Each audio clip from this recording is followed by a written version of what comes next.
Bonjour chers éminents journalistes, chers invités et fidèles membres de l'association Luzolo Amour OPH. Bienvenue à cette séance qui se tient par visioconférence compte tenu de la crise sanitaire actuelle. Comme vous l'auriez déjà constaté, la présente conférence de presse est une occasion par laquelle nous voudrions faire lumière sur l'association Luzolo Amour OPH, son fondateur, ses interventions, l'origine de Dieu et de Jésus-Christ. Les avantages que l'association procure aux fidèles CETI. En effet, l'honneur échoit à votre pays, le Bénin, d'accueillir les manifestations de la Fête d'Action de Grâce, édition 2020. La Fête d'Action de Grâce se déroule chaque année au mois d'août en l'honneur de l'Éternel Dieu OPH. La ville de Ouida est choisie pour la circonstance pour abriter les manifestations. Mais le contexte sanitaire actuel, caractérisé par la pandémie de Covid-19, nous oblige à adapter cette fête aux restrictions préconisées par les autorités béninoises. Les festivités qui devraient alors se dérouler du 28 au 30 août 2020, avec défilés et conférences de presse, sont remplacées par une prière en comité réduit qui se déroulera le dimanche 30 août 2020. La rencontre avec vous, les hommes de médias, ce matin justifie également cela. L'association Luzolo Amour OPH est une association apolitique fondée par Guy-Émile Lofoa-Setikwabo, qui est aussi le grand maître de l'OPH. Cette association est dotée d'une valeur de bienfaisance à caractère spirituel et tire son existence légale des dispositions de la loi du 1er juillet 1901 et textes complémentaires en vigueur sous le récépissé numéro 884/83 du 15 avril 1983. Son siège social est basé à Kibosi-Gare, district de Goma-Tsetse, département du Poul, en République du Congo-Brazzaville. L'association Luzolo Amour OPH a pour vocation de rassembler en son sein tous ceux qui aspirent à la paix des cœurs sur le fonctionnement de l'amour sincère du prochain. Un amour dénudé d'hypocrisie, de mensonges, de calculs malveillants, comme il est dit dans les Saintes Écritures, notamment dans 1 Corinthiens 1, verset 10, 1 Corinthiens 13, de 1 à 13, et dans Philippiens 3, au verset 16. Elle vient en aide à tous les hommes du monde entier, sans distinction de race, de couleur, de nationalité et de sexe, puisqu'elle considère que tous les hommes sont des frères et la terre n'est qu'un seul pays. L'organisation ne s'intéresse pas à la politique. Les adhérents de l'association Luzolo Amour OPH s'appellent entre eux des frères et sœurs en CETI. Et le grand maître Guy-Émile Lofoa-Setikwabo, le fondateur, est aussi l'esprit de vérité selon la révélation. L'organisation PH est en réalité une mission secrète de Jésus-Christ réapparu au monde à travers un être humain. Elle fait appel à l'Esprit divin et tire sa force de Jésus-Christ. Ayant une affinité spirituelle, elle n'admet pas toute croyance superstitieuse et tout mélange de pédales. Elle renie tout colportage des rites et des symboles des autres organisations mondiales, dont expériences mystiques, préparation des pentacles ou talismans, bénédiction des bijoux, utilisation des bougies en couleur et de l'encens. En abordant les interventions, nous devons dire que l'organisation PH ne fait pas de discrimination. En effet, son siège général se trouvant au Congo-Brazzaville, elle s'est étendue à travers le monde entier, dont le Bénin, la Côte d'Ivoire, le Ghana, le Gabon, l'Angola, le Sénégal, le Cameroun, les États-Unis, la France, l'Italie et bien d'autres pays à travers le monde. L'OPH protège ses membres en tout et pour tout, mais elle ne peut servir de refuge à ceux qui se livreraient à des pratiques mystiques frisant la sorcellerie. Étant l'ombre protectrice, elle garde, protège et contrôle les âmes, esprits et corps de ses fidèles. Elle conduit les membres à intervenir ou aider les malades. L'OPH accorde à tous les membres les mêmes privilèges. L'on pourra peut-être se demander, mais qui est Guy-Émile Lofoa-Setikwabo? En bref, nous allons dire, Guy-Émile Lofoa-Setikwabo est né vers 1942 dans un petit village du Congo-Brazzaville, Makaka, à quelques kilomètres de la gare ferroviaire de Goma-Tsetse, région du Poul, en République du Congo. Il a fait ses études primaires à l'école salutiste de Makaka jusqu'en classe de CM2 actuellement. Après être guéri d'une longue maladie, son défunt père, Kifoueti Joseph, l'a confié à un excellent tailleur qui lui a initié à ce métier. Il s'installe à Kibossi pour y exercer son métier et continue par ailleurs en tant qu'autodidacte car il a eu un goût pour les études. Il atteint finalement le niveau qui lui permet d'être infirmier. Cette nouvelle fonction l'oblige de quitter Kibossi, le village, pour aller à Brazzaville, travailler au centre médical social salutiste de l'arrondissement 4 Mungali, à Brazzaville bien sûr, mais il démissionne pour s'intéresser à la vie de bûcheron. Au cours de ces étapes, Guy-Émile Houphouët-Boigny progresse aussi dans la spiritualité jusqu'à parvenir à l'épanouissement qui l'amène dès 1971 à aider efficacement l'humanité souffrante. Depuis lors, il se fait découvrir et apprécier par son entourage. Son amour pour les autres sera le point de départ de son dévouement et de sa concrétisation pour tous ceux qui sentent le besoin de se faire aider spirituellement et qui sont désireux de connaître la parole de Dieu. C'est ainsi qu'il découvre que Dieu l'avait choisi pour assurer cette noble et délicate mission. Le grand maître de l'OPH est un missionnaire du Dieu vivant, continuateur de la mission secrète de Jésus-Christ. Il est venu sur la terre pour libérer les hommes, quelle que soit leur race, de l'emprise de Satan, afin de les conduire à la vie éternelle. Voilà, chers journalistes, ce que nous pouvions dire en bref pour la présentation de Guy-Émile Houphouët-Boigny et de son association. Merci. Merci, cher prédicateur en chef. Et maintenant, nous ouvrons la phase des questions. Les journalistes vous posent des questions, vous répondez. Nous ouvrons d'abord une page de 5 questions et ensuite une page de 5 questions encore. Et questions, chers journalistes, s'il vous plaît. Et vous vous présentez et vous posez votre question. Bonjour Pointe-Noire, et moi c'est Yannick Somalon. La première question est celle-ci. En quoi est-ce que l'association juge nécessaire d'initier chaque année la fête d'action de grâce? Une deuxième question. Vous présentez notre nom et organe. Voilà. Ici, c'est Dieudonné Sodabi. On m'appelle du journal Le Quotidien, Le Challenge. Ma question est relative à... Le Bénin est un pays particulier de par ses croyances endogènes. Nous avons ici des religions importées. Nous y comptons beaucoup de maîtres spirituels. En quoi est-ce que Guy-Émile Houphouët-Boigny se diffère des nombreux maîtres spirituels que nous en avons ici? En quoi, je dis bien, ma question est celle-ci. En quoi est-ce que Guy-Émile Houphouët-Boigny se diffère des nombreux maîtres spirituels que nous en avons ici? Merci. Une troisième question.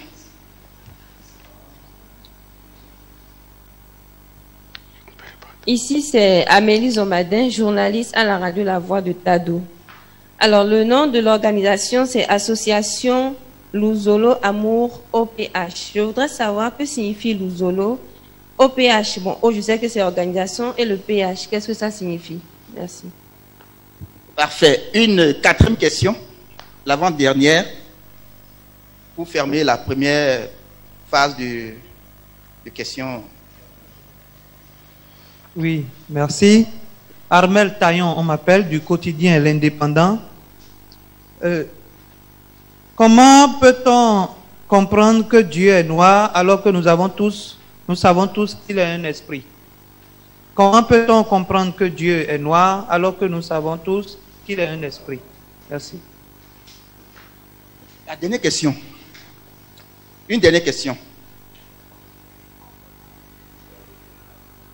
Non, c'est un peu marché. D'accord, merci beaucoup. Moi, c'est Roméo Tossou, du quotidien Les Cas de Vérité.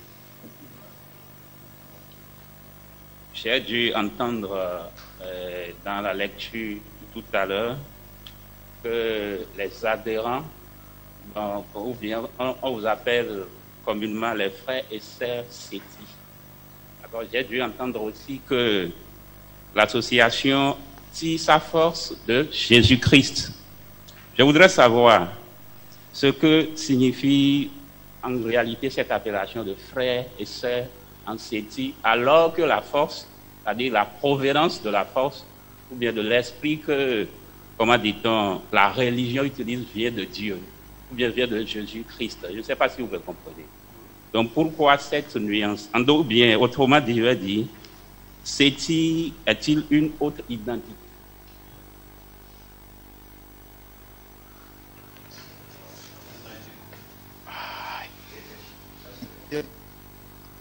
Voilà, les 5 premières questions. Vous pouvez bien les répondre.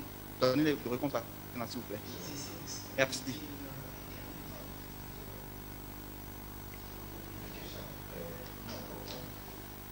Ok, merci. Cotonou, est-ce que vous nous recevez? Si, 5 sur 5. Ok, d'accord. Donc, je suis Chrisman Kinoni, membre confirmé de l'OPH, de cette association débaptisée l'association de l'OPH et prédicateur selon Guy Émile Fassé du Cabo. J'interviens pour donner réponse à la première question qui venait d'être posée, disons, pourquoi devons-nous célébrer la fête d'action de grâce chaque année? Et cette fête d'action de grâce a été instituée par Guy Émile Fassé du Cabo depuis l'an 2001 et sera célébrée de génération en génération. Pourquoi?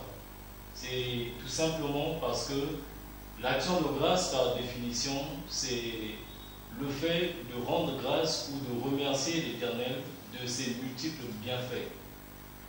Le don gratuit du souffle de Dieu que Dieu nous donne est un exemple palpable. Et ici, nous ne venons pas remercier Dieu pour le souffle de vie qu'il nous a accordé ou les multiples bénédictions. Mais nous venons le rendre grâce pour les 3 plus grandes richesses que Dieu a accordées à l'humanité tout entière.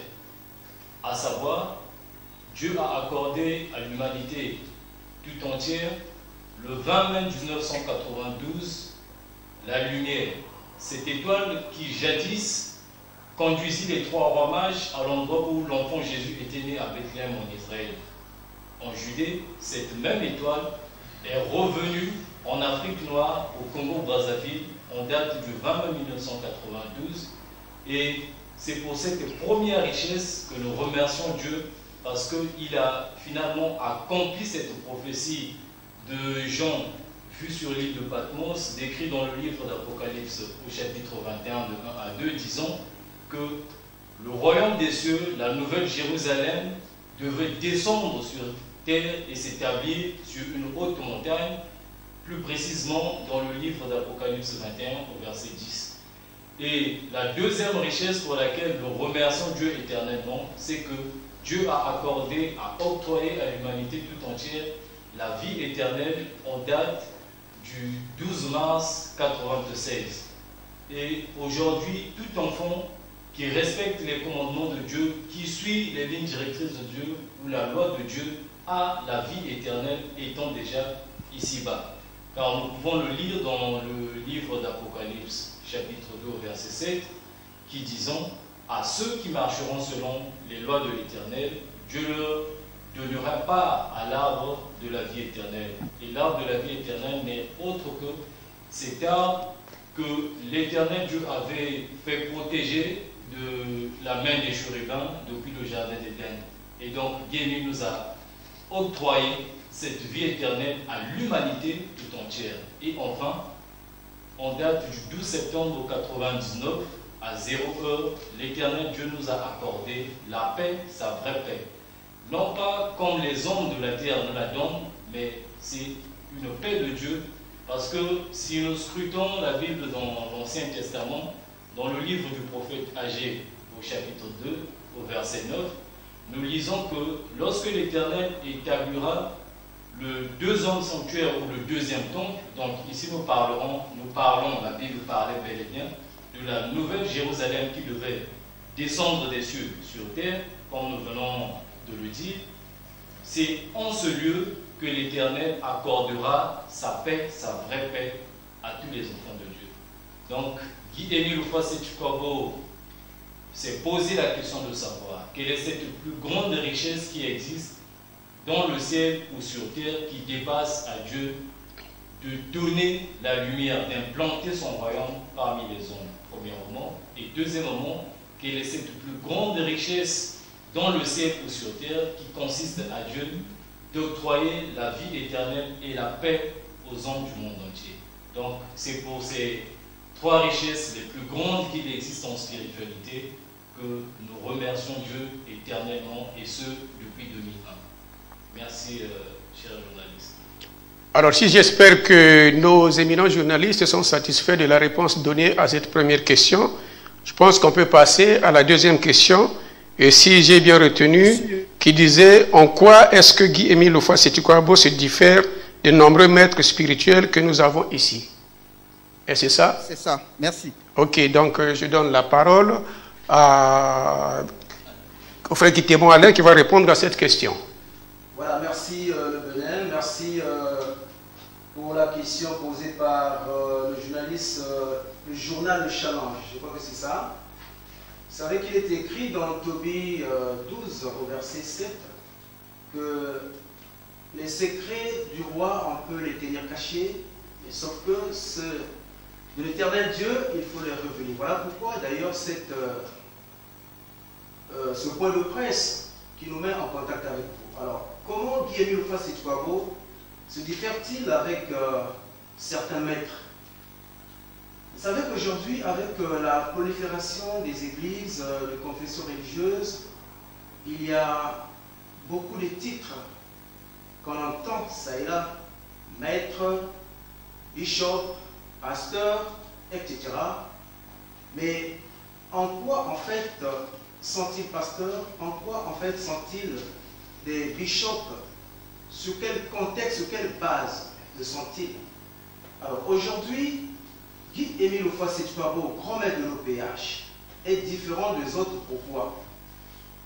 Déjà, de par le briefing que notre présentateur venait de vous faire état, nous constatons que Guy-Émile Houphouët-Boigny, de par sa naissance, est né sans placenta. Vous voyez, déjà, cet organe qu'on appelle placenta, c'est un organe qui lie la mère à l'enfant. Et si aujourd'hui Guy-Émile Houphouët-Boigny est né sans placenta, c'est pour dire qu'il est différent de tous les hommes de la terre, à plus forte raison à tous les hommes de Dieu. Donc, Guy-Émile ne tire pas sa révérence d'un humain de la terre. Parce qu'aujourd'hui, il y a des maîtres ascensionnés, il y a des prestidigitateurs, c'est-à-dire qu'ils ont reçu certains pouvoirs auprès de leurs parents, certains ont été dans des écoles mystiques, ils ont acquis un certain niveau d'expérience, et voilà, ils sont là pour les braver devant les humains. Vous voyez? Mais ici, Guy-Émile n'est pas de cette trempe-là. Guy-Émile est de la trempe de Jésus-Christ, c'est-à-dire, étant né sans placenta, du coup, ça lui diffère des autres hommes de Dieu. Et aujourd'hui, Guy-Émile Houphouët-Boigny est la troisième personne de la Trinité, si vous en croyez effectivement à la Trinité, donc le Père, le Fils, le Saint-Esprit. Donc on ne peut pas comparer Guy-Émile aux autres hommes de Dieu. Et il est le grand maître de l'OPH et non le maître de l'OPH. Jésus-Christ est le maître de la vie, Guy-Émile Houphouët-Boigny est le grand maître de l'OPH. Donc, de par ça déjà, Guy-Émile Houphouët-Boigny est différent de tous les autres maîtres. Et sa mission n'est pas venue dans une vision. Sa mission, il n'a pas reçu de ses parents, ni d'une école mystique, mais il a reçu cette mission de la part de Dieu lui-même, créateur du ciel et de la terre. Voilà ce qu'on peut dire d'une façon brève de ce qui diffère Guy-Émile Houphouët-Boigny des autres maîtres. Raison pour laquelle d'ailleurs, il dit la prédication selon Guy-Émile Houphouët-Boigny. Donc c'est un enseignement qu'on ne peut pas trouver ailleurs que dans l'association de Luzolo Amour OPH. Merci monsieur le journaliste. Je ne sais pas si vous êtes satisfait pour qu'on continue à répondre à vos questions. En fait, nous sommes à votre disposition. Merci.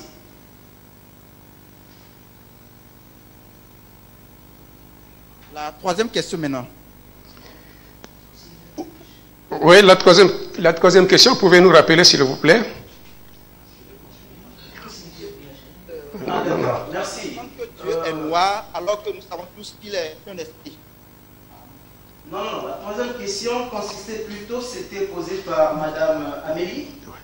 Vous parlez de l'OPH en tant qu'organisation et le PH, qu'en est-il? Je crois que c'est ça. Voilà, allez-y. Voilà. En fait, l'OPH n'est pas un sigle. Vous savez, aujourd'hui, on ne peut pas, lorsque nous lisons par exemple dans le livre de Corinthiens, on dit qu'au départ, on ne peut pas du coup donner une sensibilisation aussi dure. Vous voyez, monsieur Florentin, lorsqu'un enfant naît, on commence toujours par le lait maternel. Et on évolue progressivement avec le biberon, la phosphatine, etc. Et donc c'est une façon d'adapter à l'enfant de comprendre un peu le sens du cours de la vie. Et au fur et à mesure, on va commencer à donner à l'enfant le manioc, en fait, les aliments lourds. Donc un peu à l'époque, lorsque l'association Luzolo avait commencé, au départ, parce que Guy-Émile Houphouët-Boigny, lorsqu'il commence sa mission naturellement à Pointe-Noire d'une façon officielle, il est entouré de plusieurs collaborateurs. Et vous savez que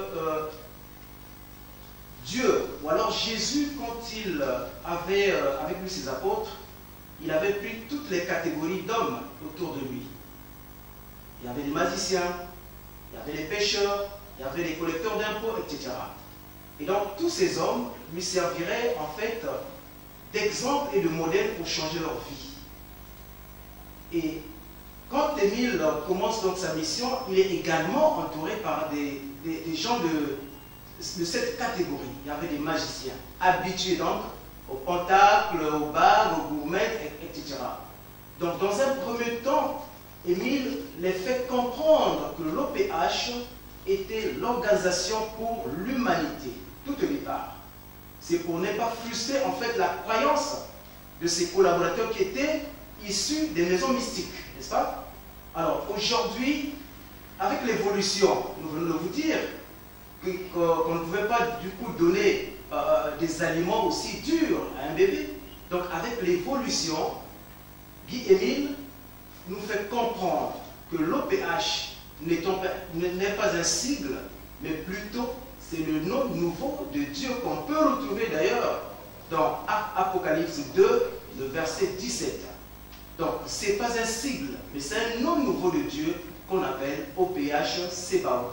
Donc à l'époque, c'était l'organisation pour l'humanité, juste pour permettre à l'homme d'avancer en spiritualité et arriver au niveau de la compréhension. Et on dégage en fait la substantifique moelle de l'OPH, qu'est l'éternel Dieu. Monsieur Florentin. Je voudrais ajouter à ce que vient de dire mon frère Kitimo Alain. Donc, nous avons découvert des noms de Dieu, tels que dans la Bible, on nous parle de l'Éternel, Dieu Yahvé, Sebaot. Mais le passage qu'il vient de citer, notamment Apocalypse 2 au verset 17, il est dit que Dieu avait un autre nom caché qui serait révélé juste dans les derniers temps. Et c'est celui-là que le grand maître de l'OPH, Guy-Émile Houphouët-Boigny, vient révéler à l'humanité tout entière le nom de l'OPH. Et il me semble que dans cette même question, on nous a posé de savoir que signifiait Luzolo. Eh bien, dans une langue, dans un dialecte de la République du Congo, Luzolo veut simplement dire amour.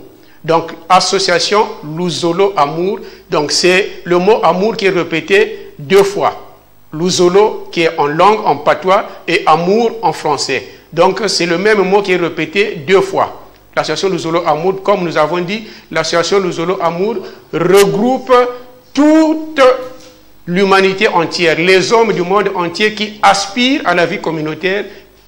Donc je disais que l'association Luzolo Amour tire ce nom de la Bible aussi. Luzolo veut dire amour. Donc c'est le même mot qui est répété 2 fois. Association Luzolo Amour. Donc amour en français et Luzolo c'est un dialecte de la République du Congo. Alors notre Seigneur Jésus-Christ dit: ne devez rien à personne si ce n'est de vous aimer les uns les autres. Il a prêché l'amour sincère aux hommes. Voilà pourquoi Guy-Émile Houphouët-Boigny, en créant son association, il donne la dénomination de ce que le Seigneur Jésus-Christ a prêché. Donc l'amour. En fait, tout l'enseignement de la spiritualité, tout l'enseignement biblique est basé sur l'amour sincère du prochain. Voilà pourquoi Guy-Émile Houphouët-Boigny a donné cette appellation à l'association qu'il a créée. Donc, Luzolo veut tout simplement dire amour. Voilà ce que nous pouvions répondre à cette question. Et si l'auditoire est satisfait, nous pouvons passer à la question suivante. Oui, OPH veut dire quoi? Vous n'avez pas pu répondre à cette question-là. La question est posée en deux parties. Ça reste l'OPH. L'OPH veut dire quoi? Bien, la question a été répondue, donc nous donnons encore la parole. Monsieur Florentin, je crois que la question a été répondue, mais ce n'est pas grave. Qu'à cela ne tienne, nous allons donner la précision. Vous savez qu'au départ, nous avions dit que Guy-Émile Houphouët-Boigny, lorsqu'il commence sa mission, il est donc entouré des collaborateurs qu'il choisit pour mener à bien son enseignement, sinon son œuvre. Et donc, lorsqu'il arrive dans la ville de Pointe-Noire, Pointe-Noire à l'époque était comparée comme Capernaum, que vous connaissez dans la Bible, une ville sombre où il y avait plein de magiciens, etc. Donc, des gens de mauvaise foi. Et donc, Guy-Émile regroupe en son sein ce genre de personnes, d'où chacun sortait d'une maison mystique quelconque, et ses collaborateurs croyaient plus en des contacts, des bagues, des chaînettes, etc. Et donc, pour ne pas frustrer la foi, sinon la volonté de ce collaborateur, Guy-Émile va balancer le nom de l'OPH en expliquant, bien évidemment, que l'OPH signifiait l'Organisation pour l'Humanité, n'est-ce pas? Et donc, au fur et à mesure qu'il avançait dans sa mission, puisque déjà ses collaborateurs n'avaient pas la spiritualité en tant que telle, émanant de la vie de Jésus-Christ, donc le christianisme, il n'y en avait pas. Il voulait donc les faire grandir d'abord spirituellement jusqu'à avoir un certain niveau de compréhension spirituelle pour qu'ils donnent réellement, effectivement, le sens du nom de l'OPH. Donc l'OPH aujourd'hui n'est pas un sigle. En fait, n'était pas un sigle bien avant, mais c'était juste pour assouvir le désir du savoir de ses collaborateurs qu'il avait donc voulu faire passer ce petit message rapidement. Et entre-temps, le nom OPH signifie bien Dieu tout court. Donc c'est le nom nouveau de Dieu que nous retrouvons ici dans la Bible, notamment dans Apocalypse 2, le verset 17. Donc le nom nouveau de Dieu, c'est l'OPH Sébaoth. Voilà, aujourd'hui, l'OPH, vous avez parlé de l'organisation, donc PH devait signifier quoi? C'est en fait cela au départ ça a été, mais aujourd'hui, avec la croyance, sinon avec l'évolution spirituelle, atteint, Guy-Émile a maintenant donné le sens exact du nom de l'OPH, qui est le nom nouveau de Dieu. Donc le créateur du ciel et de la terre, créateur de toutes choses visibles comme invisibles.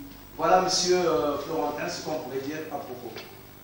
S'il y a des ambiguïtés, nous sommes à votre disposition. Voilà, la dernière question pour cette première partie. Merci. La dernière question, je pense, c'est celle qui disait: comment peut-on comprendre que Dieu est noir alors que nous savons tous qu'il est un esprit? Oui. C'est celle-là. Donc pour cela, je donne la parole à notre sœur Philomène Nguissani qui va répondre. Merci de m'avoir accordé la parole. Je suis donc la sœur Nguissani Philomène,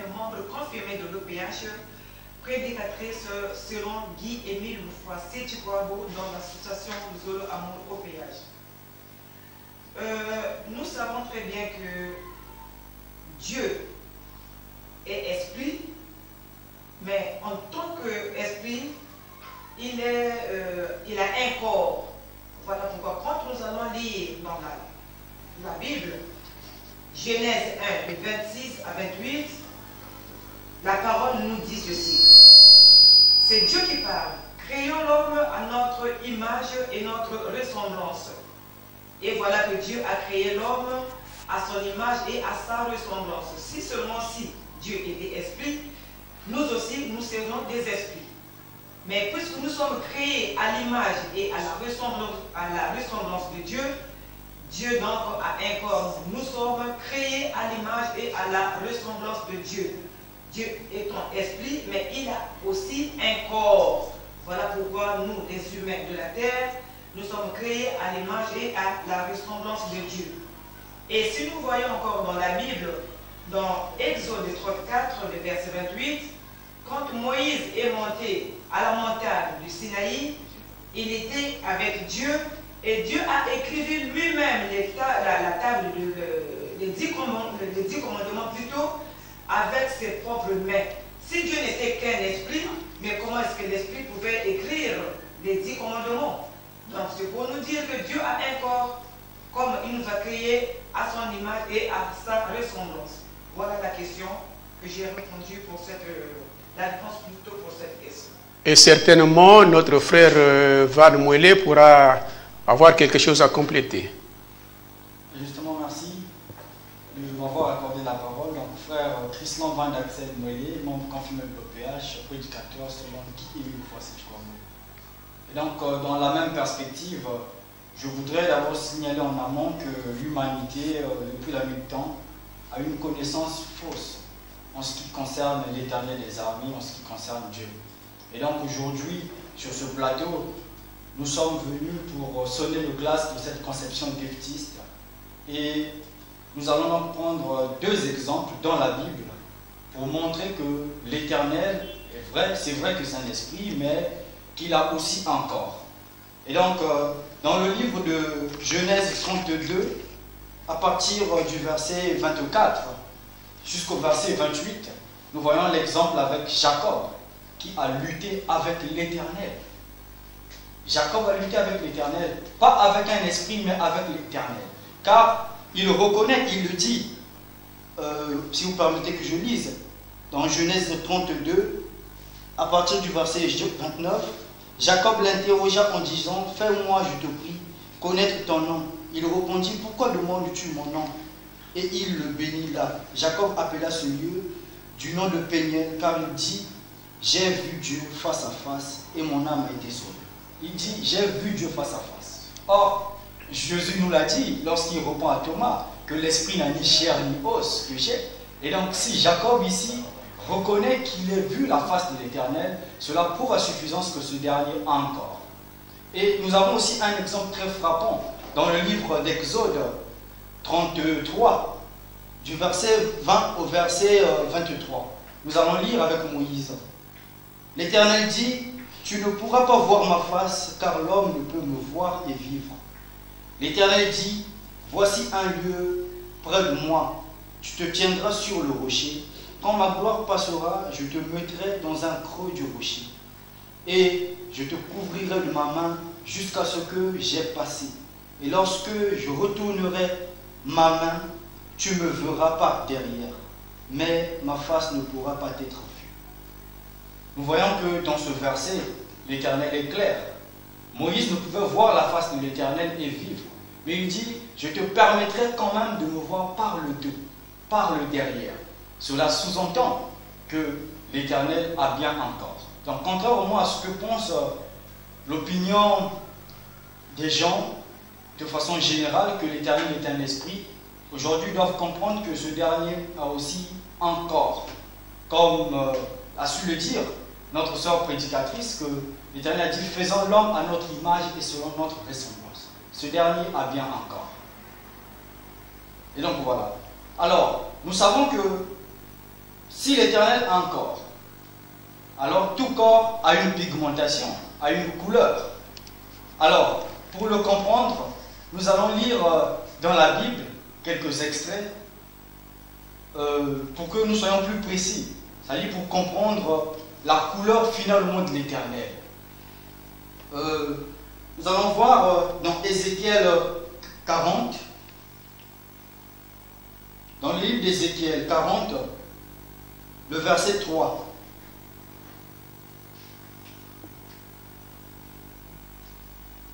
Lisons encore. Dans Ézéchiel 40, verset 3, il est dit: il me conduisit là, et voici, il y avait un homme dont l'aspect était comme l'aspect de l'airain.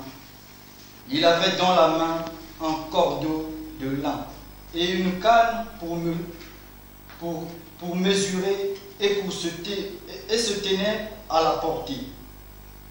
Nous voyons que dans ce verset, ce qui attire notre attention, c'est que, en fait, c'est titré Vision du nouveau temple. Ici, c'est Ézéchiel qui est en train de voir la vision qu'il a montrée, l'Éternel, bien sûr. Il dit: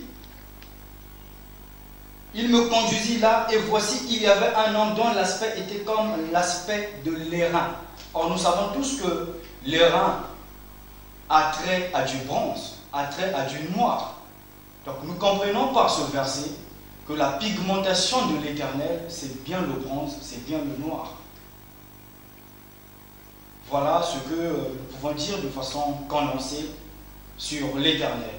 Donc, contrairement à ce que pensent les gens, nous insistons, il est esprit, c'est vrai, mais il a aussi un corps, car nous sommes l'image réelle du Dieu vivant. Et ayant un corps, tout peau, toute chair a une pigmentation. Et la couleur de l'Éternel, lorsque nous lisons dans la Bible, cette dernière nous brosse que sa couleur, c'est de l'airain. Or, de l'airain renvoie carrément au bronze, renvoie au noir. Voilà ce que nous pouvons dire sur cette question. Et donc, pour un petit complément à ce que nous venons d'écouter, si nous lisons la Bible, notamment dans Ésaïe 9, au verset 5, il est dit: car un fils nous est né, on l'appellera admirable, conseiller, Père éternel, Dieu. Alors, ce fils qui devrait naître ou qui était né, c'était Jésus-Christ. Et effectivement, Jésus-Christ, bien qu'il soit homme parmi les hommes, mais il était Dieu parce que cela avait déjà été annoncé 8 siècles avant qu'il ne vienne naître. Donc, par le prophète Ésaïe. Jésus-Christ, Dieu. Mais pourtant, il était homme. Il n'est pas né esprit de la Vierge Marie, mais il est né homme sur la terre. Malheureusement, les gens n'ont pas compris. C'est bien après qu'il soit parti de cette terre que les gens disent aujourd'hui que Jésus-Christ est notre Dieu. Et pourtant, il a bel et bien été un homme ici sur terre. Donc, bien que esprit, mais Dieu a un corps physique, et ce corps physique a une pigmentation, une couleur qui est la couleur noire. Merci, chers journalistes. Merci beaucoup, cher prédicateur. Nous allons en même temps ouvrir la seconde partie des questions. Il y a une question qui était restée. Pourquoi dans l'association Luzolo Amour, les frères et sœurs s'appellent-ils frères et sœurs en séti? Je pense que c'était ça. Oui. D'accord. Okay. Donc, je donne la parole au frère Chrisman.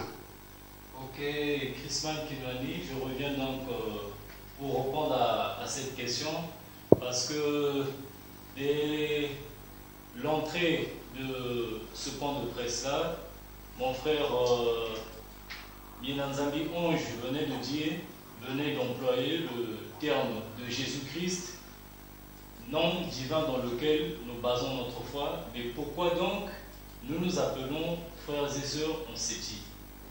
Il convient juste de dire que dans la communauté chrétienne, les disciples de Jésus ou les apôtres s'appelaient frères et sœurs. Et s'ajouter à ce libellé de frères et sœurs le nom frères et sœurs en Christ, qui était une dénomination pour montrer leur affiliation au Seigneur Jésus-Christ en qui ils avaient cru. Et donc aujourd'hui, lorsque nous parlons de frères et sœurs en séti, séti n'est autre que le diminutif de l'Ufwa Seti-Kwabo. Donc Seti-Kwabo, c'est ce terme Seti que nous avons gardé. Voilà pourquoi nous nous appelons ainsi frères et sœurs en Seti. C'est pour donc marquer notre affiliation à l'Ufwa Seti-Kwabo, Guémil, notre Rédempteur, en nous frère.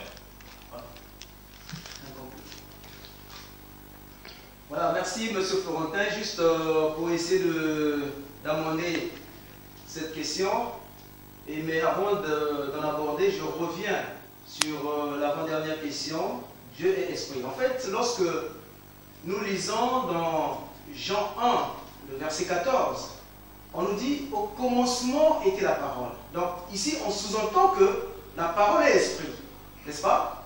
Et la parole s'est faite chair. Donc Dieu esprit s'est faite chair, qui doit désormais vivre avec les hommes. Raison pour laquelle nos deux précédents venaient de dire que bien que étant esprit, Dieu a un corps. Donc Dieu au départ esprit, selon la pensée de Jean 1, verset 14, on comprend rapidement que Dieu qui est esprit a pris corps pour vivre désormais avec les humains. Alors, pourquoi on nous appelle Seti? Monsieur Dossou Florentin, je crois que vous êtes père de famille aujourd'hui et vous avez des enfants. Vous n'allez pas donner votre nom, le nom à vos enfants comme Kitemo Alain. Je ne crois pas.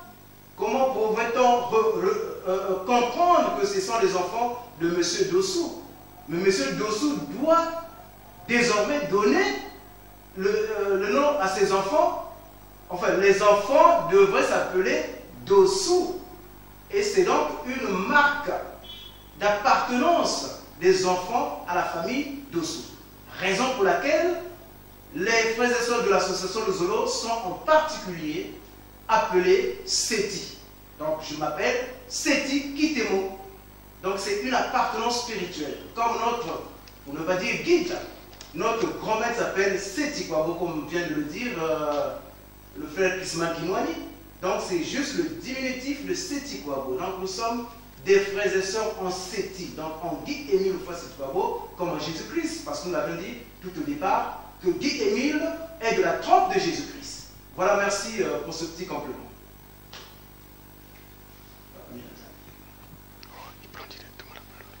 Voilà, nous allons ouvrir en même temps la seconde partie des questions, si vous me le permettez bien.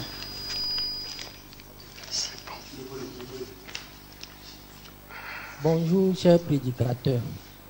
Moi, c'est Marc Messin. Je suis journaliste quotidien Le Progrès. Vous avez on vous entend très mal, s'il vous plaît. On vous entend très mal. Oui. C'est bon. Bon, je reprends alors. Je m'appelle Marc Messin. Je suis journaliste au quotidien Le Progrès. Vous avez dit que nous sommes à l'image de Dieu et que vous prétendez, je vais dire, la communauté prétend que nous ressemblons à Dieu. Que, sur quelle preuve tangible vous fondez pour dire que Jésus et Dieu sont des Noirs, en l'occurrence des Africains? Voilà ma question. Autre question. Vous pouvez le prendre, s'il vous plaît? Sur quelle preuve tangible vous basez pour dire que Jésus et Dieu sont des Noirs, en l'occurrence des Africains? Ah, ok, c'est bon. Merci. Merci. Non, une série. Continuez. Ok, on peut répondre déjà à cette question ou bien c'est une suite de 5 questions encore? Non, ce n'est pas une suite. Hein. Ou bien vous répondez d'abord. Ok. J'aimerais bien savoir si l'OPH n'est pas une secte. C'est Arnaud Doumarou, je suis journaliste au quotidien Fraternité. J'aimerais savoir si l'OPH n'est pas une secte. Ok, bien reçu. Une troisième question. Une troisième question. Allez-y.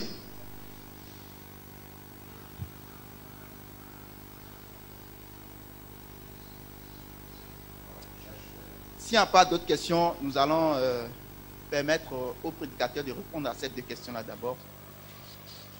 En mangeant bien l'appétit, dit-on. Mais déjà, je vais essayer de débaucher une question qui est survenue lors de mes publications au journal La Presse du Jour. J'ai publié une série d'articles dans mon journal, mais quand les lecteurs lisent, ça suscite beaucoup de volume. On dit que Guy-Émile Séti-Kouabo, le grand maître Guy-Émile Séti-Kouabo, est le seul être humain qui va auprès de Dieu.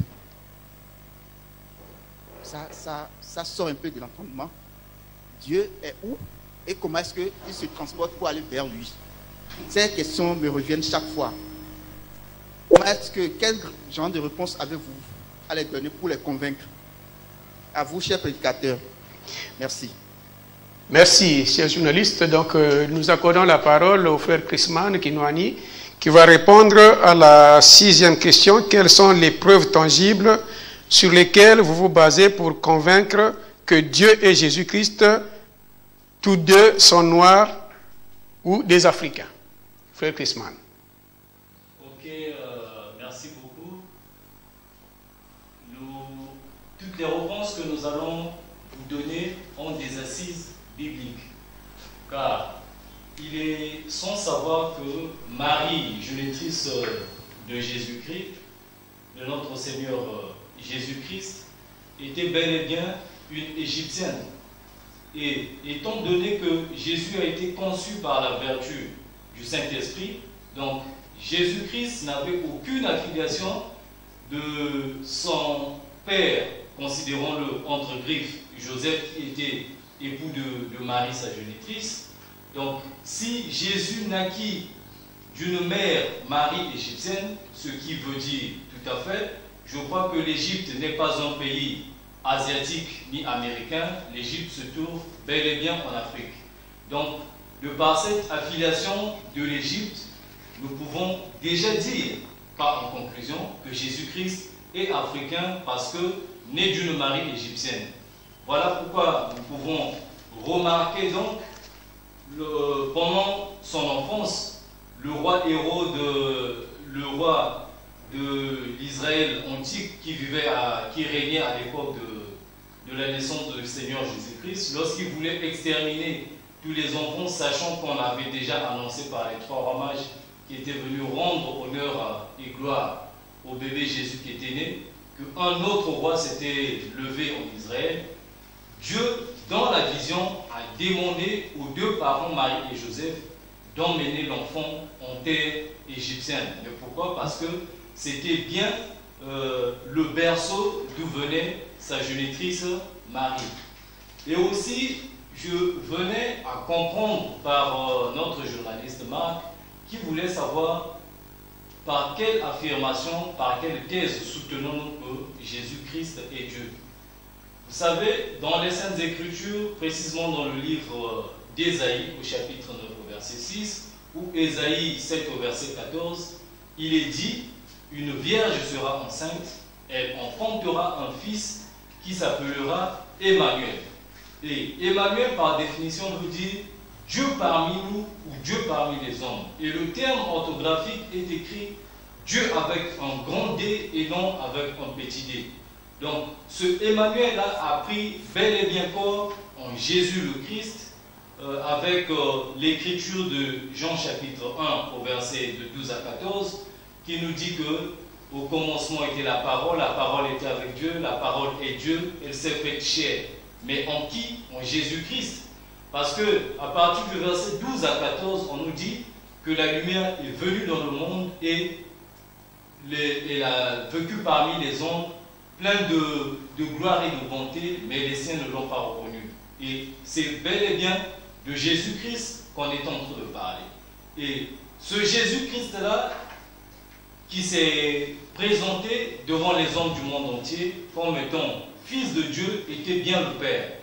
Car Guy-Émile Séti-Kouabo nous rappelle que Jésus-Christ est Dieu, mais c'est de par sa simplicité qu'il avait pris l'identité de fils. Sinon que c'est bel et bien le Père, Dieu le Père, créateur du ciel et de la terre, qui avait pris corps sur cette terre-là, vers l'an 0. Et donc, pour s'en convaincre, je vais devoir vous lire une belle écriture tirée du livre d'Apocalypse, au chapitre 1, de 12 à 15, qui nous dit ce qui suit. C'est ici donc, je rappelle, la vision de l'apôtre Jean, qui était disciple de Jésus sur l'île de Patmos. Je me retournais pour connaître quelle était la voix qui me parlait, et après m'être retourné, je vis 7 chandeliers d'or. Et au milieu des 7 chandeliers d'or, quelqu'un qui ressemblait à un fils d'homme, vêtu d'une longue robe, ayant une ceinture d'or sur sa poitrine. Sa tête et ses cheveux étaient blonds comme de la laine blanche, comme de la neige. Ses yeux étaient comme une flamme de feu. Ses pieds étaient semblables à de l'airain ardent, comme il lui était embrasé dans une fournaise, et sa voix était comme le bruit de grandes eaux. Voyons, par cette écriture, on nous dit en amont que la personne qui parlait était bien Dieu, l'alpha et l'oméga, le commencement et la fin. Et tout à la fin de l'écriture, vous allez remarquer que c'est de Jésus-Christ dont on parle. Et ce Jésus-là est décrié avec des signes africains, marquant que c'était un personnage africain. Pourquoi? Parce que lorsque la Bible nous parle de ses pieds et de ses mains, on nous dit que ça ressemblait à de l'airain poli ou à du bronze, qui n'est autre qu'une couleur qui s'attise au noir. Et aussi, dans sa texture de chevelure, on nous parle que le Seigneur avait une texture laineuse, c'est-à-dire que ses cheveux ressemblaient à de la laine pure. Or, si notre Seigneur Jésus-Christ, qui est notre Dieu, avait été un homme de couleur blanc, sachant que les hommes de couleur blanc ont une texture de cheveux qui est semblable à de la soie, donc leurs cheveux sont en forme de soie, on ne pouvait plus dire que Jésus-Christ avait des cheveux laineux, sinon que les cheveux laineux ressemblent aux cheveux typiquement africains, parce que c'est la forme des cheveux crépus qu'on ne trouve exclusivement que chez les Africains. Donc, Jésus-Christ est bel et bien Dieu à la lumière des Saintes Écritures, d'au moins pour tous les chrétiens qui croient aux Saintes Écritures. Même si nous faisons un tour du côté de l'islam dans le Coran, le premier chapitre, donc là nous sommes dans la sourate Myriam, qui parle de la naissance de Jésus, lui décrit comme un homme extraordinaire, car avant qu'il eût été enfanté par sa mère Marie, Jésus-Christ a paru déjà, donc le bébé qui était dans le sein maternel a paru déjà à Marie pour la consoler, que ne pleure pas, ne maudis pas ce jour, car je te donnerai du repos pendant que tu aurais eu fini de m'enfanter. Donc, si nous passons à décortiquer le côté spirituel de ces écritures-là, on ne verrait pas un témoignage que le jour avant que vous ne veniez, vous êtes apparu à votre mère pour la dire des choses physiquement. Et cela était bel et bien pour prouver aux hommes, bien qu'il y avait un homme qui venait naître parmi les hommes, il n'était pas un homme de ce monde-là, il était un homme d'une autre nature. C'est bel et bien de ce divin roi, de Dieu Jésus-Christ dont on parle. Je vais passer peut-être le témoin à un autre de mes collègues pour prendre la suite à la prochaine question. Dans leur réaction. Leur réaction d'abord. Votre réaction, est-ce que vous êtes satisfait de la réponse donnée à cette question, s'il vous plaît? Répondez, s'il vous plaît, à la deuxième question. Ok. Je voudrais savoir si l'association n'est pas une secte. Merci le frère Dossou de m'avoir accordé la parole. Je vais donc répondre sur la deuxième question qui est intitulée l'OPH n'est pas. Est-ce que l'OPH est une secte? Je vais dire non. Nous savons que un secte regroupe un nombre de gens qui ont pour dogme. Donc, déjà quand on parle de secte, on a trait à tout ce qui est mystique. Et nous savons comment les sectes fonctionnent dans notre pays, que ce soit là-bas au Bénin, ici au Congo.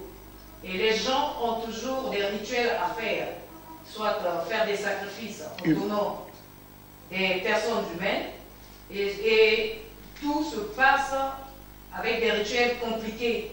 Et ils ont souvent des chambres qui ne doivent pas avoir accès à toute la famille ou bien aux gens qui sont autour de lui. Donc la personne a une chambre consacrée à lui, et dans cette chambre, il fait des rituels qui sont bizarres. Et cette chambre, l'entrée dans cette chambre est interdite à toute autre personne. Et cela est difficile à ceux qui habitent avec lui parfois. Et quand il est en déplacement, et cette chambre est hermétiquement fermée, et quand une personne ou d'autres ouvre cette chambre après ou en l'absence de cette personne, et là où il est, il saura que la chambre a été ouverte, et pratiquement il peut s'affoler. Contrairement à l'association Luzolo Amour, l'association Luzolo Amour n'a pas quelque chose qui a trait à un secte. Mais nous sommes une association, comme on l'a dit, de bienfaisance à caractère spirituel. On a même dit que le grand maître Guy Émile Houphouët-Boigny continue la mission secrète de Jésus. Jésus, quand il était sur terre, pendant qu'il accomplissait sa mission, il n'a pas montré des choses qui étaient mystiques et qui étaient un peu compliquées aux hommes. Et lui qui est venu continuer cette mission secrète de Jésus, il doit suivre les pas de Jésus. C'est pourquoi chez lui, il n'y a pas quelque chose de mystique. Si bien que vous allez même voir dans l'association Luzolo Amour des bébés qui sont membres confirmés de l'OPH. Si c'était un secte, mais un bébé de mois, comment devait-il faire des rituels s'il y avait des rituels compliqués? Donc nous ne sommes pas un secte. Le grand maître dit qu'il fait la guerre au diable. Donc il n'est pas là à collaborer avec les diables. Tous ceux qui sont dans un secte collaborent avec des esprits maléfiques. Nous sommes une association de bienfaisance à caractère spirituel et notre enseignement est basé sur l'amour sincère du prochain. Celui qui est rempli d'amour ne peut pas faire du mal à son prochain. Donc nous enseignons l'amour sincère du prochain à tous les hommes du monde entier. Nous ne pouvons pas être un secte parce que l'enseignement de Guy Émile Houphouët-Boigny est basé sur l'amour. Et nous continuons vraiment cette mission de Jésus, que comme il avait dit, il y aura un moment dans Jean 14, de 16 à 17, que cet esprit de vérité viendra avec vous et il habitera avec vous éternellement. C'est lui qui prendra des choses qui sont du Père pour vous l'annoncer. Donc c'est les vérités divines de l'ordre et c'est ce que nous sommes en train d'annoncer au monde entier, que tout le monde sache que Guy Émile Houphouët-Boigny n'est pas venu seulement pour l'association Luzolo Amour, mais il est là pour l'humanité tout entière. Donc ne méprisez pas son enseignement, et cet enseignement est bénéfique pour tous. Voilà ce que je tenais à voir concernant le mot secte, comme vous l'avez dit. Voilà. L'association Luzolo Amour. Merci la sœur Luce Ngamona. Donc l'association Luzolo Amour OPH n'est pas une secte, car qui dit secte dit carrément la sorcellerie. Or Guy Émile Houphouët-Boigny dit bien que je fais la guerre au diable. Or le diable, lui, il partage son pouvoir de destruction avec ceux qui pratiquent le mal sur terre. Et souvent, ceux qui appartiennent à des sectes, ils sont là pour faire le mal. Alors que nous, dans l'association Luzolo Amour, nous sommes basés rien que sur la prière et nous ne comptons que sur la prière de Dieu vivant, car c'est lui qui nous guide et c'est lui qui nous donne la voie, la ligne de conduite à suivre. Donc, secte pour l'association Luzolo Amour, non, nous ne le sommes pas. Nous prions et nous confions toutes nos situations à l'éternel Dieu OPH. Donc, Guy Émile Houphouët-Boigny ne peut pas nous emballer dans ce qui est contraire à l'enseignement biblique. Voilà, chers journalistes, la réponse que nous vous avons donnée en ce qui concerne cette question. Et je pense qu'on peut continuer. C'est la question, est-ce que le grand maître Guy Émile Houphouët-Boigny est le seul capable d'aller auprès de Dieu? Mais comment? Nous donnons la parole au frère Chrisman Kinwani qui va donner une réponse à cette question. Merci. Vous voyez, est-ce que Guy-Émile Oufasset-Kwabo, grand maître de l'OPH, est-il le seul d'aller auprès de Dieu? Ici sur terre, pendant que je vais faire le petit développement, si mon frère peut me préparer l'écriture de 2 Corinthiens chapitre 12, du verset 1 jusqu'au verset 5, nous ferons lecture de ce beau passage biblique. Comme son prédécesseur, le Seigneur Jésus-Christ, qui avait la faculté de communiquer avec les êtres qui se sont affiliés au royaume du Père. Donc, là nous sommes dans le livre de Matthieu, chapitre 17, lors de la transfiguration de Jésus sur la montagne. Il a paru à Jésus 2 hommes. Nous avons Élie le prophète qui était ravi au ciel, donc qui était monté au ciel avec tout son corps, et nous avons Moïse le conducteur de la première nation qui n'est autre que Israël, qui était bel et bien mort à la montagne avant que le peuple puisse rentrer en possession de la terre promise qui est Canaan. Et ce Moïse-là est apparu à Jésus qui était en train de faire sa prière. Et ce n'était pas une vision parce que les 3 disciples qui accompagnaient Jésus à la montagne pour faire la méditation étaient bel et bien devant eux. Donc, en vertu de la fonction que Guy-Émile nous dit qu'il est le petit capital de l'Éternel, il est donc le médiateur entre les hommes et Dieu. C'est en vertu de cette fonction que Guy-Émile nous emmène progressivement à la compréhension de sa divinité, qui nous avait dit qu'il a la possibilité d'aller à Dieu et de lui parler. Sinon que nous pouvons voir même dans le livre de Nombre, la parole de l'Éternel qui dit, Nombre chapitre 12, à partir de 6 jusqu'à 9, qui dit que lorsqu'il y aura un prophète parmi vous, c'est en vision que je me montrerai à lui, c'est en songe que je lui parlerai. Il n'en est pas ainsi pour mon serviteur Moïse, car lorsque je me montre à lui, c'est face à face que je lui parle, c'est bouche à bouche que je lui parle. Il faut une représentation de l'Éternel sans énigme. Puisque Moïse était le médiateur entre le peuple de la première nation, qui est Israël, qu'il avait pris de l'oppression de Pharaon pour les faire entrer à la terre promise. Donc, Moïse était ce médiateur-là. Ainsi, pour Guy-Émile Oufasset-Kwabo, notre Rédempteur, est venu dans ce monde et donc le médiateur entre les hommes et Dieu. Voilà pourquoi il a pris cette allégorie de nous dire qu'il a la possibilité d'aller vers Dieu, d'écouter ce qu'il dira et de nous l'apporter. Sinon qu'il ne pouvait pas, dans un premier temps, s'auto-proclamer Dieu et se glorifier. Parce que l'honneur, la puissance et la gloire revient à Dieu. Car l'Écriture annonçant le second Christ qui devait venir, Jean chapitre 16, à partir du verset 12 jusqu'au verset 15, Jésus-Christ dit, j'ai encore beaucoup de choses à vous dire, mais vous ne pouvez pas les porter maintenant. Lorsque le Consolateur viendra, d'autres versions bibliques vous parlera du terme paraclet, il vous conduira dans toute la vérité. Car il ne parlera pas de lui-même, mais il dira tout ce qu'il aura entendu. Tout ce qu'a le Père est à moi, voilà pourquoi j'ai dit, il prendra de ce qui est à moi et il vous l'annoncera. Déjà, ici, il y a lieu de comprendre que le Consolateur ou le second Christ qui devait venir devait avoir entendu des choses de quelque part et il devait venir nous les annoncer. Voilà pourquoi nous allons faire lecture de 2 Corinthiens chapitre 12 du verset 1 jusqu'au verset 5 pour terminer. Donc nous lisons donc au nom du Seigneur dans la Sainte Bible, il faut se glorifier. Ici c'est Paul qui est en train de parler. Il faut se glorifier, cela n'est pas bon. J'en viendrai néanmoins à des visions et à des révélations du Seigneur. Je connais un homme en Christ qui fut, il y a 14 ans, ravi jusqu'au 3e ciel. Si ce fut dans son corps, je ne sais. Si ce fut hors de son corps, je ne sais. Dieu le sait.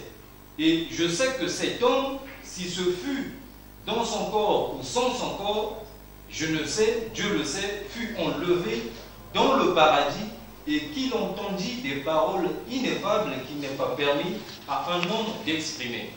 Ici donc, cette belle écriture tirée dans le deuxième livre, le deuxième épître de Corinthiens, j'allais dire au chapitre 12, de 1 à 5, Paul nous fait part d'une révélation ou d'une vision de l'Éternel, du Seigneur, qu'il avait eu il y a 14 ans de cela, de la date où il est en train de nous faire part de ce témoignage. Donc, il a vu dans sa révélation du Seigneur un homme de la terre. Parce que quand on parle d'un homme, au ciel là-bas, il y a des anges, des archanges, ainsi de suite, tout un tas de titres. Mais quand on parle des hommes, il s'agit bel et bien d'un personnage terrestre qui vit ici avec nous, qui fut ravi jusqu'au 3e ciel. Et Paul n'a jamais compris, est-ce que cet homme fut enlevé jusqu'au 3e ciel dans le paradis de Dieu, avec son corps ou sans son corps. Mais cet homme avait entendu des paroles ineffables qu'il n'est pas permis à un homme d'exprimer. Et devant qui était cet homme-là? Devant Dieu. Voilà pourquoi on n'anticipe pas les choses pour vous dire que Guillaume Lufasset-Kwabo, missionnaire du Christ et Jésus, est bel et bien ce consolateur-là, cet esprit de vérité que Christ avait promis pour venir nous parler. Donc, c'est en vertu de sa fonction de médiateur, de consolateur, d'esprit de vérité ou de petit capitaine de l'Éternel qu'il nous donne cette image, il parle avec Dieu, il prend de ce qui est du ciel et il vient nous le révéler. Comme Jésus a dit, celui qui est de la terre, il parle des choses de la terre, mais celui qui vient d'en haut, qui vient du ciel, parle de ce qu'il a vu et entendu. Tel est le cas de Guillaume Lufasset-Kwabo. Merci. Et je pourrais compléter, merci le frère Chrisman, je pourrais compléter que Guy-Émile, dans sa pédagogie, il joue un rôle pluriel. Ça veut dire quoi? Il joue au même moment le rôle de prédicateur, donc prédicateur. Il enseigne la parole de Dieu. Ça, c'est un rôle, mais il joue aussi le rôle de pasteur. Il conduit les brebis de Dieu vers le royaume des cieux. Il joue le rôle de prophète, c'est-à-dire, il prend les déléances du peuple de Dieu qu'il amène vers l'Éternel et il prend ce qui est à l'Éternel pour ramener vers le peuple de Dieu. Parce que lorsque nous lisons dans Jean 16, de 10 à 15, le Seigneur Jésus dit, donc en donnant cette promesse de l'Esprit de vérité qui viendrait, il dit qu'il ne dira pas ou il ne parlera pas de lui-même, mais il prendra de ce qui est à moi et il vous l'annoncera. Donc quand Guy-Émile Lufasset-Kwabo déclare quelque chose, une vérité divine, il ne dit pas que cette vérité lui appartient, il dit toujours que c'est Dieu qui m'a mandaté de vous le dire. Donc il s'efface et pourtant il fait lui-même partie de cette divinité, car Dieu est un tout pluriel qui englobe le Père, le Fils et le Saint-Esprit. Et lui étant la troisième personnalité de la divinité, donc l'Esprit Saint, l'Esprit de vérité, le Consolateur, il fait partie de cette divinité. Mais lorsqu'il donne un message émanant de cette divinité, il s'efface, il dit que c'est l'Éternel Dieu qui m'a dit de vous transmettre ce message. Donc il joue ces différents rôles. Rôle de prophète qui nous transmet le message qui vient de Dieu pour nous les hommes, nos doléances qu'il amène vers Dieu, et il nous enseigne la parole de Dieu, et ensuite, il nous conduit vers la vie éternelle. Mais en fait, c'est une divinité. Mais c'est pour ne pas s'autoproclamer qu'il présente de telles caractéristiques. Sinon que depuis le commencement, il pouvait déjà se révéler qu'il est Dieu. Mais il fallait d'abord faire grandir spirituellement le peuple afin qu'il arrive à soutenir le message solide qu'il vient nous donner en ce troisième millénaire. Voilà le petit complément que nous avions à faire à cette réponse. Merci à vous, chers journalistes. Merci, cher prédicateur, cher journaliste, merci pour la patience. Vous êtes déjà, ok, vous m'avez dit que vous êtes déjà satisfait, mais pourtant, permettez-moi de relancer encore le débat avec quelques 3 questions pour mettre fin à cette séance, s'il vous plaît. Nous sommes à votre disposition. Voilà, ici, c'est Dieudonné Sodabi du journal Le Challenge qui est revenu avec cette question. Qui peut être membre de l'USO à mon OPH et quelles sont les conditions d'adhésion? Merci.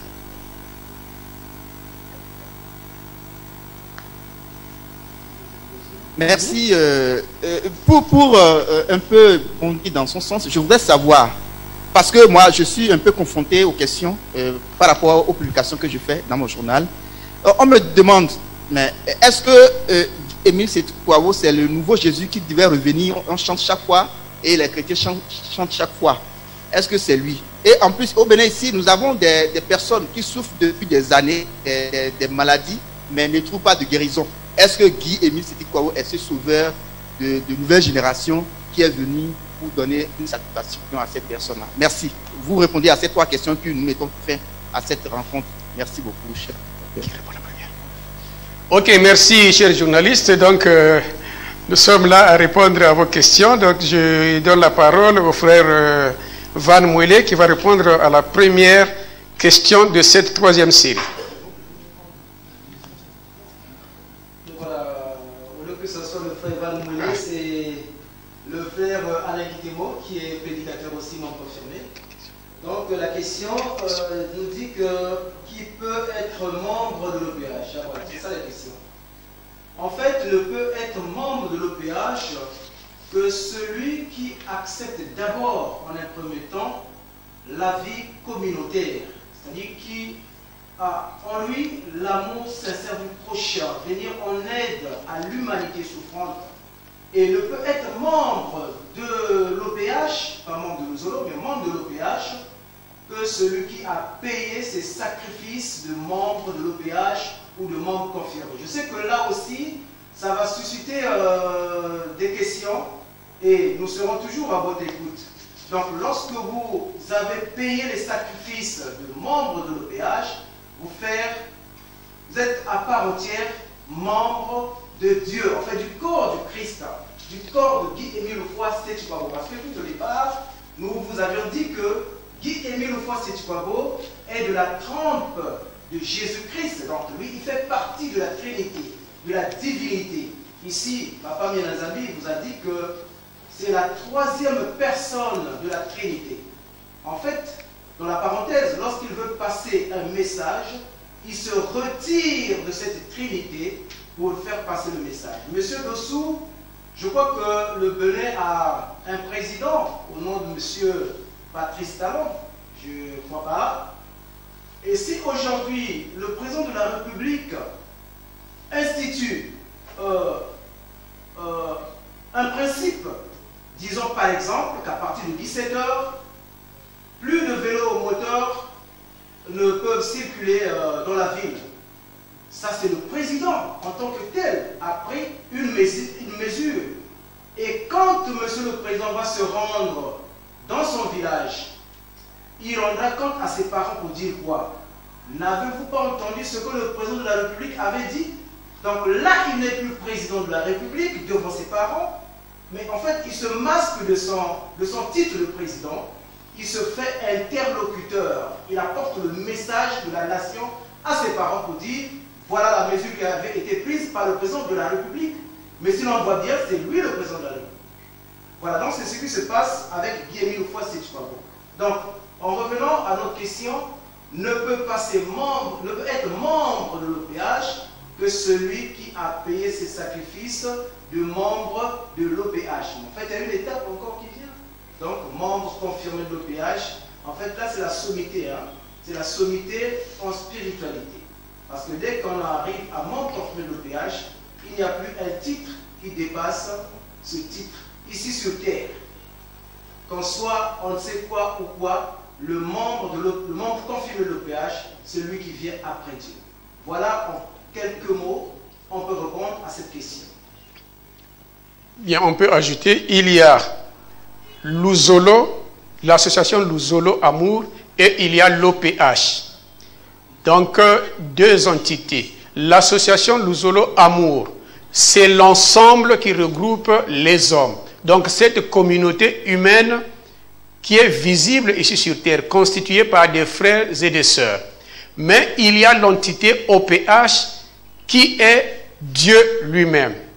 Alors, pour appartenir à l'association Luzolo Amour, il suffit d'aimer la vie communautaire, il suffit d'accepter et de pratiquer l'amour sincère du prochain. Vous pouvez adhérer à l'association Luzolo Amour. Donc, cette communauté que vous voyez, qui porte la marinière ayant l'effigie de Guy-Émile Loufa-Sitouabo, le président fondateur de cette association. Maintenant, il y a ce qu'on appelle les membres de l'OPH, donc qui appartiennent à cette entité divine, qui appartiennent au cercle de Dieu, qui sont gérés par l'éternel Dieu lui-même. Là, tu peux être dans l'association Luzolo Amour, mais sans être membre de l'OPH. Alors, pour être membre de l'OPH, il faut être convaincu des enseignements qu'apporte Guy-Émile Loufa-Sitouabo, le grand maître de l'OPH.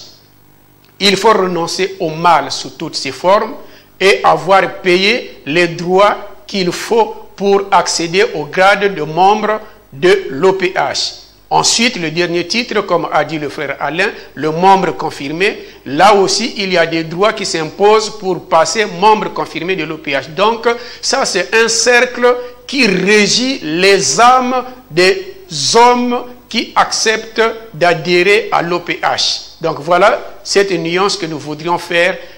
L'association Luzolo Amour, qui n'est que le champ d'action de Guy-Émile Loufa-Sitouabo, parce que lorsqu'il donne ses enseignements destinés à l'humanité tout entière, car il est le Dieu de l'univers, mais ses enseignements arrivent ou tombent sur son champ d'action qui est l'association Luzolo Amour, qui doit les vulgariser à travers l'humanité tout entière. Mais ceux qui ont accepté Guy-Émile Loufa-Sitouabo, effectivement, appartiennent à un cercle géré par Dieu lui-même, qui les dirige, qui les protège, qui fait tout pour eux, et ce sont ceux-là qui passent membres confirmés. Il n'y a aucune restriction, que ce soit de religion, que ce soit de sexe ou de nationalité. Voilà pourquoi dans l'organisation PH ou dans l'association Luzolo Amour au PH, on retrouve les gens de toute obédience. Et nous vous disons qu'il y a des gens qui appartiennent à d'autres confessions religieuses. Je dis bien d'autres confessions religieuses, mais qui sont membres de l'OPH, qui ne sont pas dans Luzolo Amour. Qui ne sont pas dans Luzolo Amour, mais qui sont membres ou membres confirmés de l'OPH. Donc leur vie ou leurs âmes sont gérées par l'OPH, bien qu'ils appartiennent à d'autres confessions religieuses, mais sauf là où on pratique la magie, sauf là où on pratique le mysticisme, sauf là où on pratique la sorcellerie. Quand vous êtes là-bas, inutile de passer membre ou membre confirmé de l'OPH parce que ça ne cadre pas avec l'enseignement de l'OPH. Dieu est contre ceux qui pratiquent l'idolâtrie. Donc voilà la différence ou la nuance, la précision que nous voudrions porter sur la question qui consiste à savoir lesquels peuvent appartenir ou peuvent adhérer à l'association Luzolo Amour ou à l'OPH. Merci. Et la question suivante, nous passons la parole au frère Mouélé. Merci beaucoup. Je viens donc répondre à la question de savoir si Guy-Émile Loufa-Sitouabo est le second Jésus. Mais avant tout, j'aimerais rebondir sur la première question, question de faire un compliment. Tout le monde, quelle que soit sa confession religieuse, sauf ceux qui pratiquent la magie, le mysticisme, peuvent être membre de l'OPH. La condition sine qua non, c'est de croire en Jésus-Christ. C'est ça la condition sine qua non. Pourquoi? Parce que lorsque Jésus-Christ est crucifié sur la croix, le voile du temple de Jérusalem fut déchiré en deux. Mais quelle était la signification de cet événement extraordinaire? Ça voulait simplement dire que, c'est-à-dire par le déchirement de ce voile du temple de Jérusalem, que ce soit les gentils, c'est-à-dire les païens, que ce soit les juifs, ils avaient désormais la possibilité tous de devenir enfants de Dieu sans exception aucune. Et donc, tout le monde, quelle que soit sa religion, quelle que soit sa confession religieuse, peut devenir membre de l'OPH. Il suffit d'obéir aux principes, il suffit de respecter ce que l'Éternel veut. Et donc, répondre à la question, si Guy-Émile Foissé-Tukwabo est le second Jésus, eh bien, monsieur le journaliste, cette question date de plusieurs siècles. Pourquoi? Parce que Jean le Baptiste aussi posa cette question à ses disciples. Nous pouvons le vérifier dans Matthieu 11, de 4 à 5. Nous savons que Jean-Baptiste est un prophète qui a fait un grand travail. Un grand travail. Il a préparé l'avènement du Seigneur Jésus-Christ. Mais ce dernier, dans la prison, emprunt par le doute, envoya ses disciples vers le Christ pour lui poser la question de savoir s'il était réellement celui dont l'humanité attendait ou devrait-elle attendre une seconde personne. Mais comme réponse, Jésus va dire, allez rapporter à Jean que les boiteux marchent, les lépreux sont purifiés et que la bonne nouvelle est prêchée. Et Jean-Baptiste, étant un initié, comprit tout simplement que Jésus le Christ était effectivement le messager du salut dont parle Isaïe 61, de 1 à 3.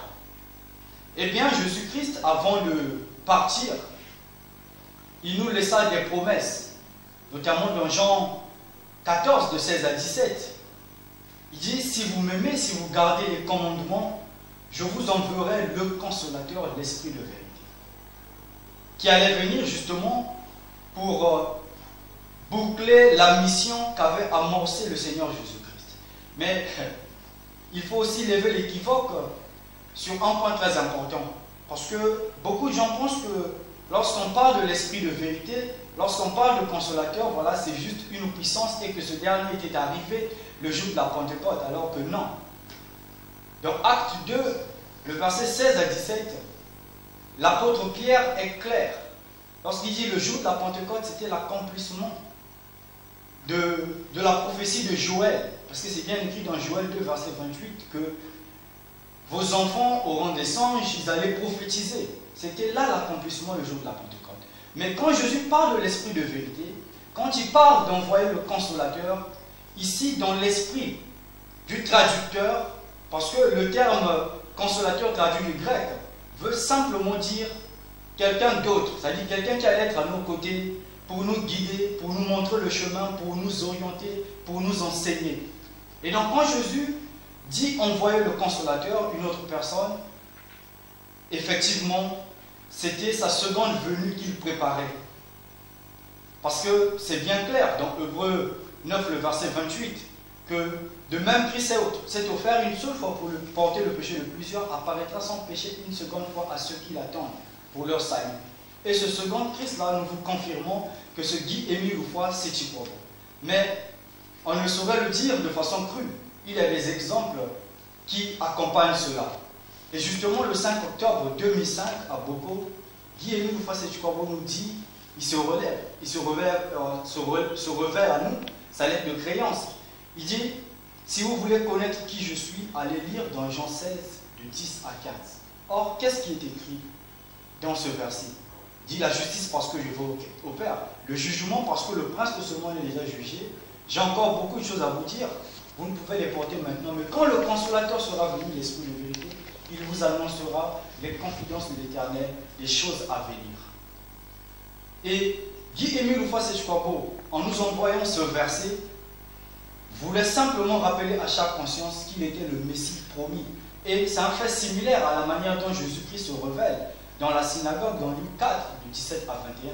Parce que lui aussi, il avait ouvert le Tanya pour dire que cette parole d'Ésaïe s'est accomplie en ma personne. Et c'est ce que Guy-Émile Foissé-Tukwabo a fait le 5 octobre 2005 à Boko.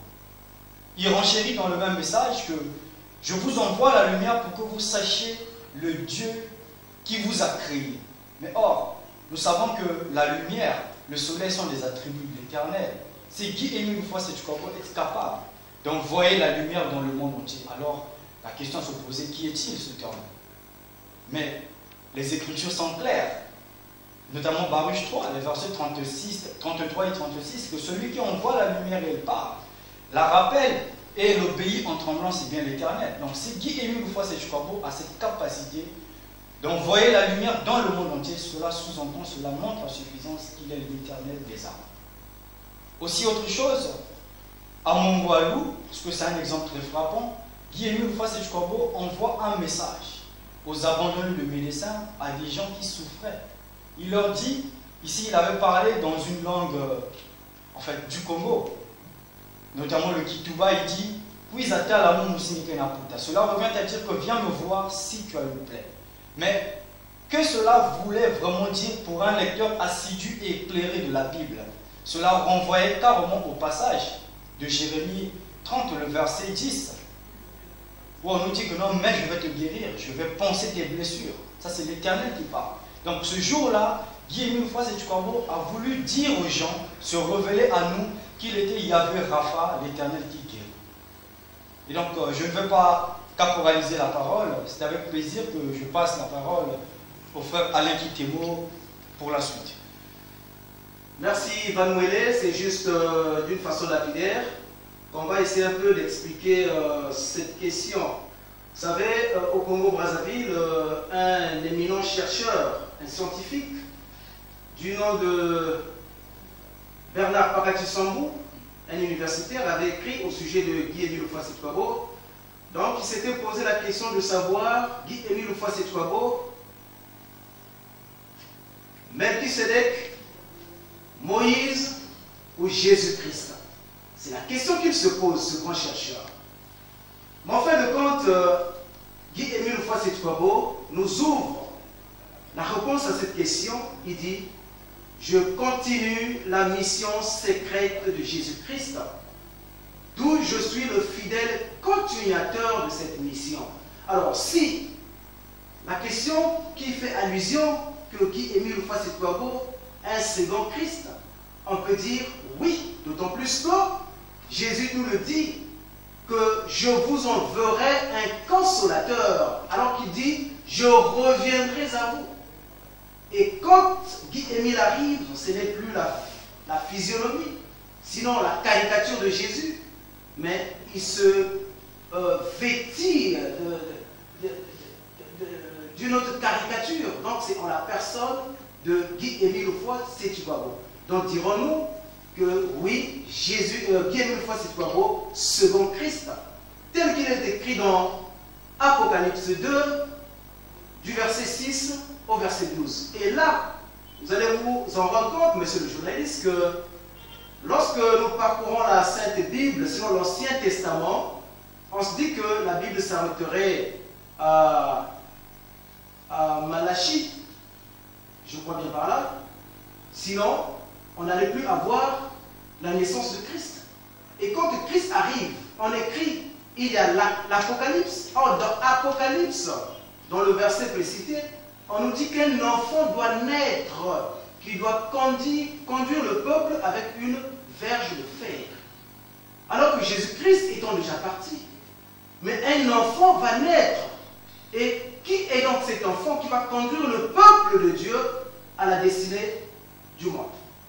C'est bel et bien cette personne qui se révèle dans Jean 16, de 10 à 15, qui dit: si vous voulez savoir qui je suis, allez lire dans ce passage.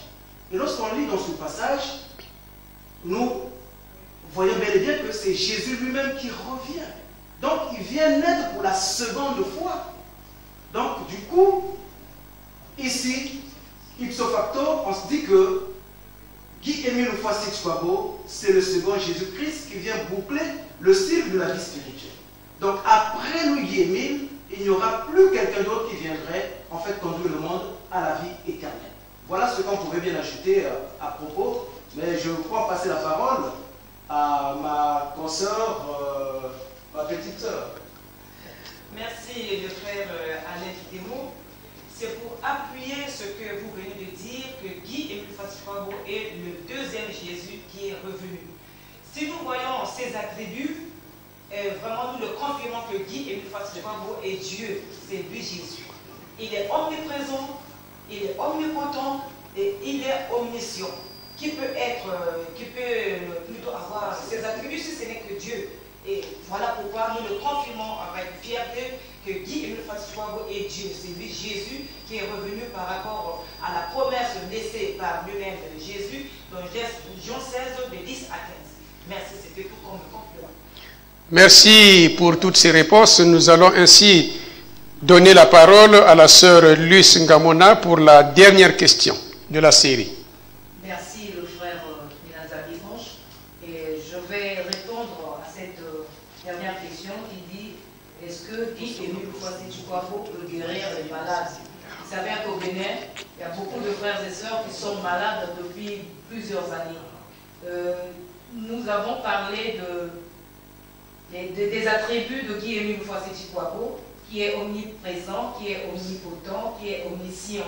Ça veut dire qu'il connaît tout, il sait tout. Et par sa présence partout, même au moment où nous parlons, il est avec vous au Bénin, il est avec nous, il est en Abidjan, il est partout. Donc il peut aussi guérir nos frères et sœurs qui sont au Bénin, qui sont malades depuis plusieurs années.